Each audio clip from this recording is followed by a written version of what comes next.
what I'm now going to do is show you how it looks if I turn on the scarcity. And so this again is how the behavior of cost changes when you have the possibility of extreme events.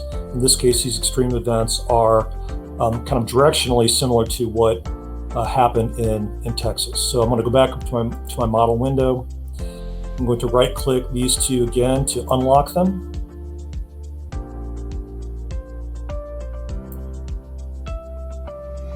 Okay, these are now unlocked. I'm going to rerun my simulation.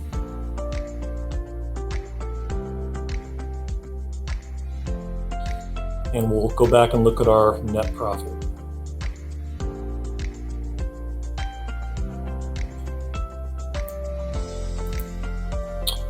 All right, now what the heck is going on here? So you look at this now, this kind of implies, so before we had kind of a nice bell curve, and this almost looks as if the uncertainty is low. In other words, that you have this one dominant result. The problem with that is, actually what's going on is you have incredible amount of risk here. If you look at the bottom axis, you actually have values here that range from between minus 30 and minus $40 million up to about 65 million.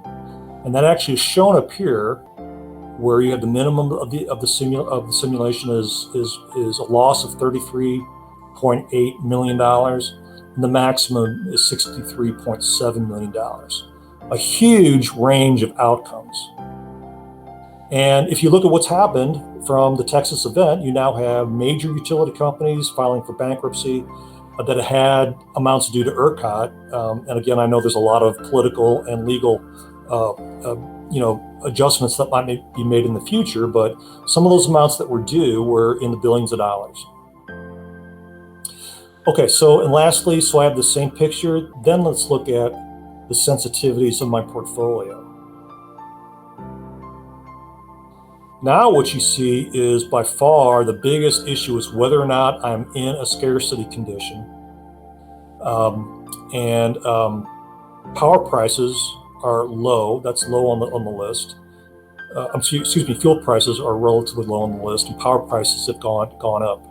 But the top three now are power scarcity and whether or not I have forced outages that occur while those power conditions are scarce. And if I then flip over again, like I did before, to the different graphic, it shows the behavior here of how pronounced the power scarcity condition contributes to a variance of the results.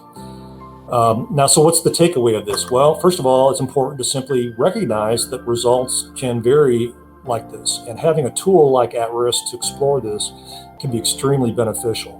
And what I showed you was just one example of of the different things you can look at. A final example of that would be you can also then filter on my actual result. So if I go down here in this result filtering button, I can just say standard filter, and this filter is being applied to my net profit. So let's say I wanted to explore again a different range of these outputs to look at maybe the behavior in terms of the sensitivity changes across the range of results. So if I first look at my 0 to 5%